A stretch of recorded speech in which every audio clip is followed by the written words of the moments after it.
Okay, so now we're going to talk about neoliberalism, which is different from liberalism. It's a different variety.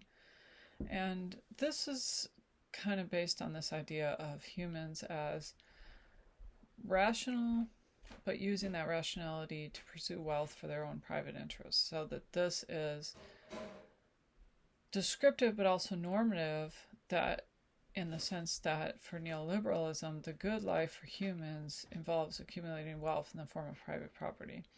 One could argue this is the only stipulation for a good life for them, but that's not entirely clear. We shouldn't necessarily make that presumption. In practice, neoliberals have often advocated for privatization, globalization, deregulation, and free trade. So even though it's a political theory, it's very focused on economics and the ideology of privatization being tied to freedom. So again, it's not really a theory of justice. It's not really egalitarian.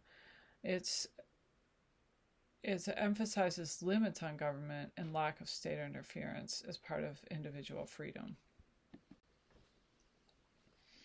So we talked about Milton Friedman a little bit earlier in the section on ethics, and he is one of the big advocates for neoliberalism. He argues for individual freedom based on the belief that we can't know what the right thing to do is. So we can't impose our views on other people because nobody knows what the future holds. It's kind of similar to conservatism, which has a similar view about that kind of thing, but and also like conservatism, it focuses on the rights of individuals to pursue their goals without interference. It's also similar to libertarianism.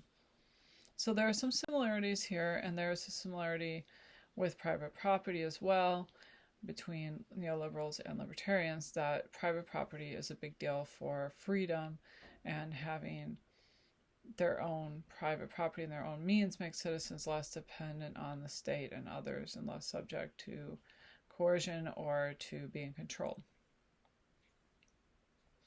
Friedman even argues that economic and political freedom can't be separated.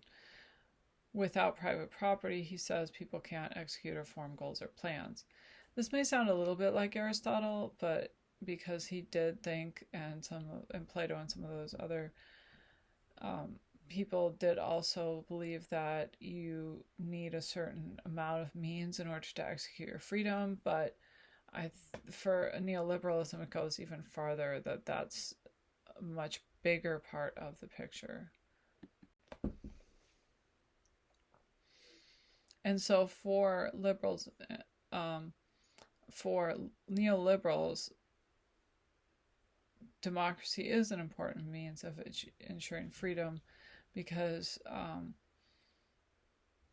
they want to limit government power. So you should provide a check on big government with democracy, and a way to escape an administration that might overstep its boundaries. So that's one of the things that neoliberals believe in. Neoliberals do recognize that economic forces are not going to necessarily result in equality or in good life for everybody, however, and so they do provide for a modest welfare state. So unlike libertarians, who really are focused on only protecting people's negative rights, neoliberals do allow that the state should impose taxation, that there should be some public good and insurance. But reduction in spending on public works is part of neoliberalism, and most importantly, privatization of government services. So they think that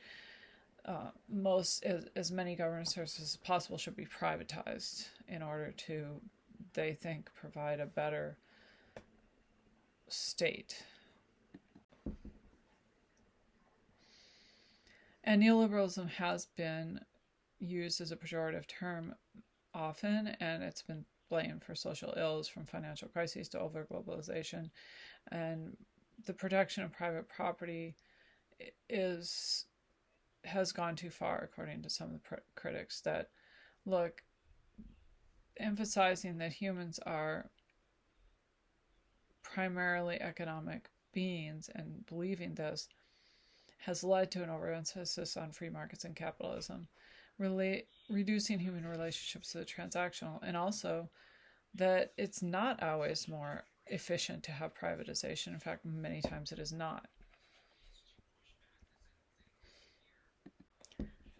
And related to this, it has also led to increased economic inequality. This idea of sort of the free market being the best thing and trade always being a good thing has led to more control of government by businesses and the wealthy. Privatization has caused wealth inequality, and paradoxically to what they want to tell us, diminishing quality of government services often comes with privatization.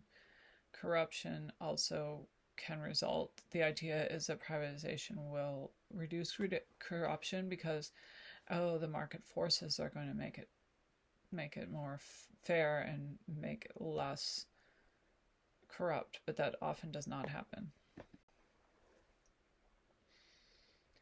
Also, the idea that we are just this kind of being, that we are just primarily focused on our own interests, that we're basically ethical egoists, and that we are not concerned with anyone else, and that, this is a good way to assume that people are, turns out to not really be true. Most people are inclined to help people when there's no direct benefit to themselves. People are inclined to do things that don't necessarily make them money, and people like to have friends that care about them, not just friends that are going to help them economically. So it's not clear that this picture of human nature that neoliberalism assumes is even correct to begin with.